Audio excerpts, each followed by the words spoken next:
Hi everyone, it's Jerry. I'm on chess.com and just got paired up playing now a 3-2 game. So let's see how this plays out. Ooh, Bishop G5. Alright. I'm just going to develop. If they want to take, I got the two bishops, I'll be taking towards the center. Okay. I actually have some experience with this structure, usually playing out of the Caro-Kann, this knight f6 move. So, yeah, let's just move forward and support my center here. I don't want to be so quick to give up exchange my e-pawn for this c-pawn.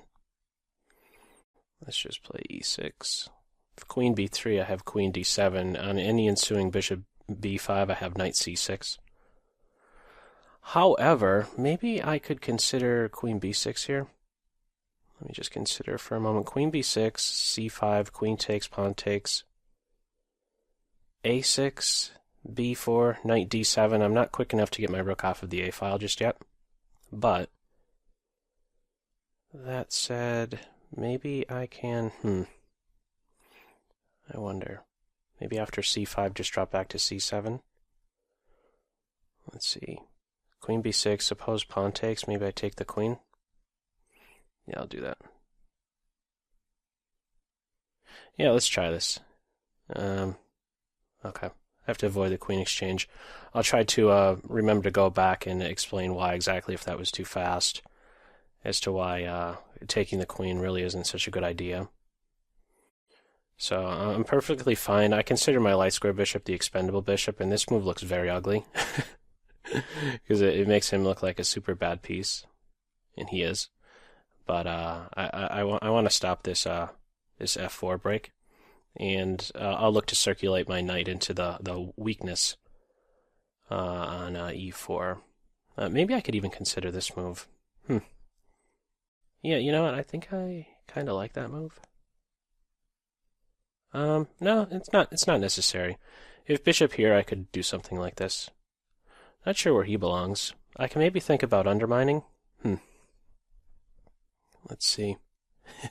On second thought, maybe I should have done something like this. Let's do it now. And maybe challenge the knight immediately if he plays into e5. Knight d7. Yeah,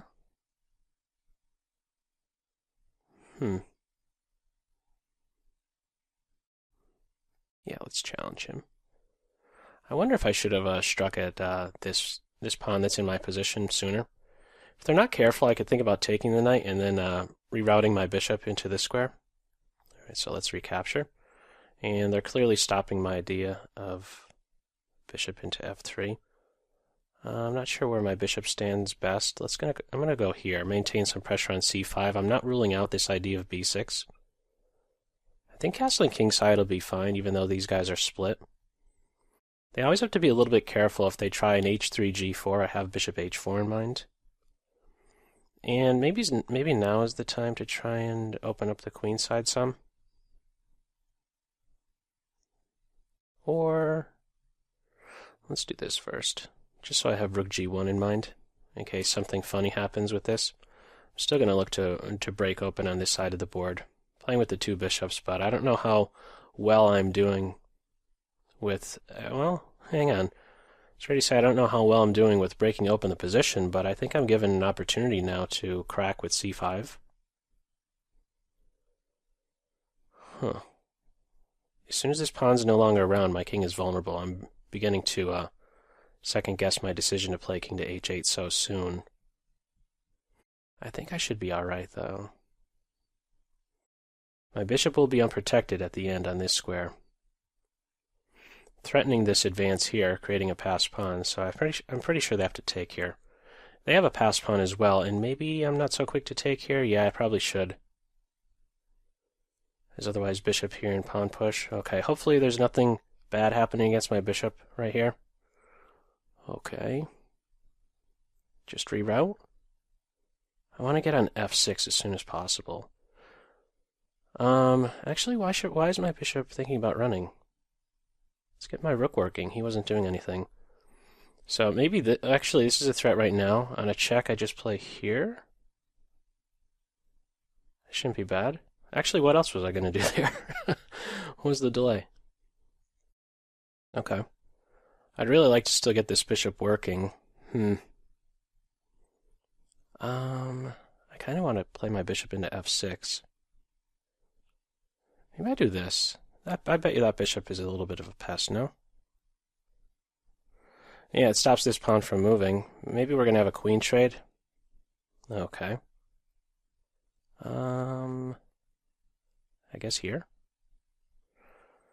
Huh. Let's do this instead. Have to be careful of knight here. They have a big time ledge. Yeah, so much for that bishop being a pest, huh? We're going to have one rook off. I should probably get my bishop on this main diagonal as soon as possible. Hitting the knight. Maybe queen to a7. Let's throw queen a7 in there. Pressure on the knight now. And... could I take? I really don't want to give that up so quick. I feel like I need to. Move. That pawn's just going to keep pushing. My light square bishop is not a happy piece. Not at all. Yeah, this knight, you know, I think I need to get rid of him. That's a nothing move. Just have to move fast. Okay. Alright. Let's throw a pin in there. I don't know how good it is. Just gonna have a queen exchange soon. I'm very out of play. I think I need to keep the queens on. Yeah, because my king is just way too far off from helping out defend against this passed pawn. Why am I pre-moving that? It's not even a pre-move. Okay, let's get back here. I want to stop the rook from pivoting on this square. I guess in the end I have to do this. Okay, here's a moment. Oh, they're going to have a queen check. That's a bad move on my part, but I might luck out. Because I have queen takes e3 on knight takes bishop. Certainly not planned. Queen c8 might work. Okay. At least I got my bishop working. Let's just do this. Not sure why. Different spot for my bishop. I just want to get my queen active. Not easy to do. Let's just break this open a little bit. I have a passed pawn now. Maybe he could turn into an animal. Actually, it might work. Might. Keep this dark square bishop around. Oh boy. Oh, I had queen takes pawn. Oh, that forces the queen exchange. I had queen takes pawn there. Oh, queen takes e3. Did I not have that? Bishop here. Let's see if I could hold a draw. Gotta take here. They're still better. Well, yeah, because they're up a pawn and they have the better bishop. Why are they doing that? Okay, I just have to sack my bishop for the remaining pawn. Okay, this should be a draw. Throw my king on d8, and all is well. Yeah, let's just go back and forth here. Can't dislodge my king. Let's actually avoid that. Because I would lose the king and pawn ending. Okay, they're offering a draw. I'll accept it. Obviously. Man, that was too stressful. I don't know where my time went. Oh, man. Before I look at it with the computer, let me... Yeah, man, I had one window of opportunity there to take on e3, but you know what? I should have done better. I was referencing earlier about bishop to h5, and yeah, I should have played that before the knight had the opportunity to pivot on f3 and then sink into e5. Yeah, I should have done that move, I think. It's a very long game. 66 moves. As mentioned, an important decision point here to go into a queenless endgame or not. Taking the queen is just helpful to white because of this A file. And what I was trying to voice is the idea will be to try and stop white from undoubling and breaking at c6 with b4, b5, but it just won't be in time because I have many things to do. I have to play a6, I have to play my knight to d7, and I have to move my rook off of this file. Unfortunately, it's just not in time, and b5 hits, and white is doing very, very well. This break basically translates into a weakness on black's queen side, so, and it will not be a fun road ahead for black at all. So that's why, in other words, I avoided the queen exchange. Just reload this and just get some developing in. F5, yeah, I know this looks very weird, but another thing is that this might be an idea just to triple up. Suppose I do this and this move hits. This is just very ugly. Triple pawns, and maybe the rook starts to put pressure one day. So that's why I played f5, and I should have been much, much quicker to play bishop h5 here, I think, at least. We'll see what the computer's suggesting. And I also wonder about b5. Should I have struck with b5 a bit sooner? Although for the moment it's covered enough with the queen on b3 and the pawn. Yeah. The bishops, I'm playing with the bishop pair. It did start to open up a little bit here, but not really enough to the point where I could, I think, utilize their strength. I mean, it wasn't only until much later that I was able to pivot just for a moment on f3, but I think white had some little tactic that they could have used, queen to c8, and then maybe picking up the bishop, although I had queen to e3 later on. Throwing in a check. Yeah, this is tricky. I was probably losing right around here, and then they had something. Yeah, I think it's important not to go. I need to keep the queens on the board because this bishop's just out of play. My king is just way too far away from trying to help defend against the passed pawn, and maybe the main reason is that my king is maybe the safer of the two, probably, right? He doesn't have such a good home, so maybe just for that reason alone, keeping the queens on the board, keep this king off balance. The rooks were exchanged, and yeah, I think maybe here, right? There was this move, check. Because for the moment now, there's no knight takes bishop because I would take the queen. But I think queen check here, and if this is still working out for me, it's only by luck. Queen check, there's bishop here, and yeah, I don't think that this is working out. This knight is a fantastic defender for these like ensuing checks, the square covered and such. Yeah, this would have been very good, queen to c8, but they didn't see that. Yeah, they're putting a lot of pressure on me on the clock, and this was my one moment. This was my moment. Queen check here, and I'm going to be winning. Man, what did I do? I just pushed. Okay, yeah, well, it was certainly messy. They were putting a lot of pressure on me on the clock and position, but let's confirm it. Let's see what we could take away with the help of Stockfish. Okay, let's have a look here. I was hesitant to try and name this opening, if you noticed while playing. I was forgetting if it was the Trompowsky or something else, and it is something else. It's the Levitsky Attack. The Trompowsky is when knight f6 is played on move 1 by black, and then the bishop comes out like so. But on d4, d5, and bishop to g5 without the knight on f6, this is the so-called Levitsky attack. So, okay. Just develop knight f6. We have an immediate imbalance. Knight for bishop exchange. Where are there some fluctuations here with the evaluation? Queen b6, c5. It does not like taking queens. Queen c7 is suggested. Let me just make certain. It's not having a jump with the evaluation, but this is not fun to play as black. Maybe it'll take some time for the computer to recognize this, but I just know from experience if b5 hits, it's just not going to be a very happy day for black. just the activity on the queen side. It's not cool. A6. What's wrong with B4? Knight here.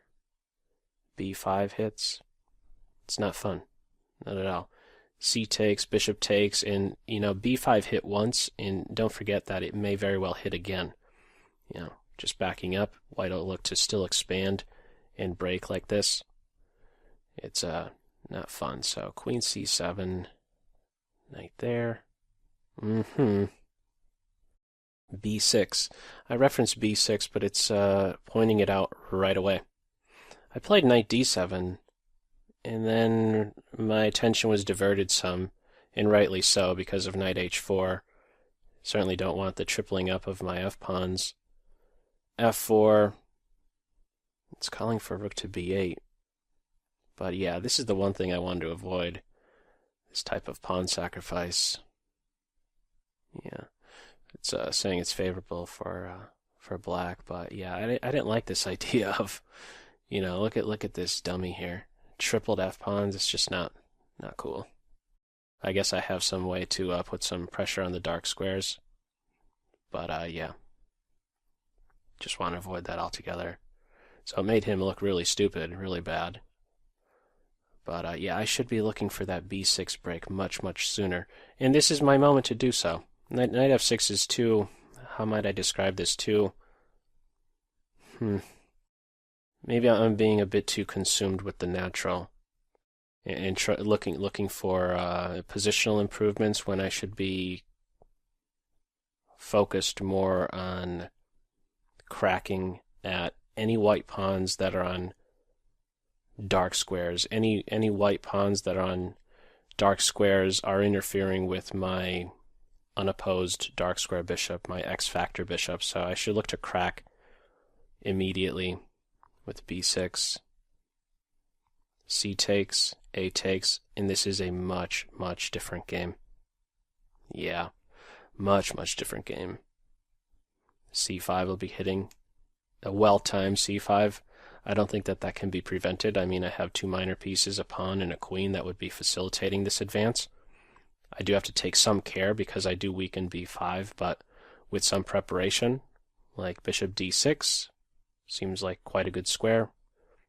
And then castle, and then look for that C5 break. Yeah, B6 should have hit much sooner.